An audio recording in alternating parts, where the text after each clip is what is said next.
So far it's been quite a steep learning, going from quite intense, quite a lot of learning, a lot of theory as well as a lot of practical. And they just commenced RTC week, which is Road Traffic Collision Week this week. So we've been cutting up cars and getting casualties out of vehicles.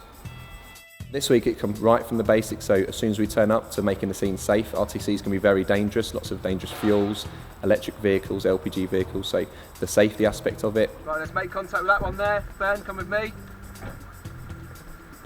Right, Ben, looks like we've got a casualty down in there. No, don't get in the vehicle yet.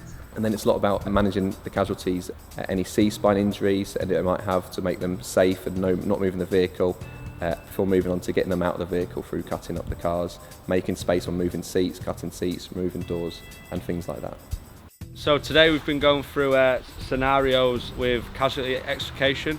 We've been setting up crash RTC incidents, getting the casualty out and looking at different ways of extricating them from the vehicle. So we've been using what we've learned earlier in the week and putting it into practice under obviously not in a real-time scenario, but giving a bit more pressure and time constraints so we can see what we're learning here will help us when we go on to station and start a career. Tools in use, visors down. The most challenging part of the training so far has been retaining information and using what we're getting taught in real-time scenarios. Because there is a lot to learn in an intense environment, and applying it to the scenarios has been the hardest but also the most rewarding.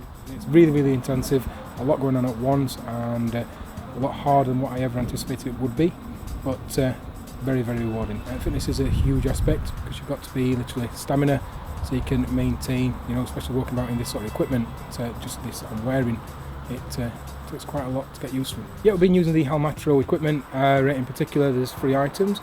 There is the spreader, which basically is a device that's used to space open and create spaces on a vehicle, just where we can't sort of get in and access. We have got the cutter, again, that helps. The equipment is in the name. It will help sort of cut people out of certain predicaments. And we've got a ram, which helps reforming the vehicles. It is very hard work, even on the training ground. It's very hard, very hot, difficult.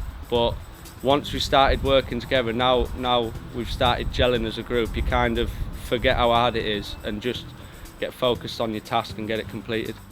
My advice would be, don't hesitate, do it, take it by the horn and give it your best. It's something I've always wanted to do, I bet myself. It's what I've always wanted to aspire to, and be a firefighter, help others, save lives ultimately, and as well as sort of leave a mark on the world for sort of people to look up to. Inspire my daughter as well, little girl, she already wants to be a firefighter, which is fantastic. My dad, he served with North Yorkshire Fire Service for 35 years.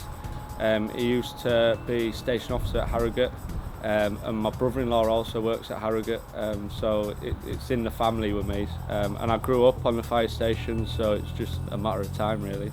Anyone thinking of joining up, I would say definitely. For me, it is the best job in the world. There's no job I'd rather do. I've been in fire service 9 years now, and I still love coming to work every single day, and there's nothing else I'd rather do. So I'd definitely recommend it, fire service for everybody.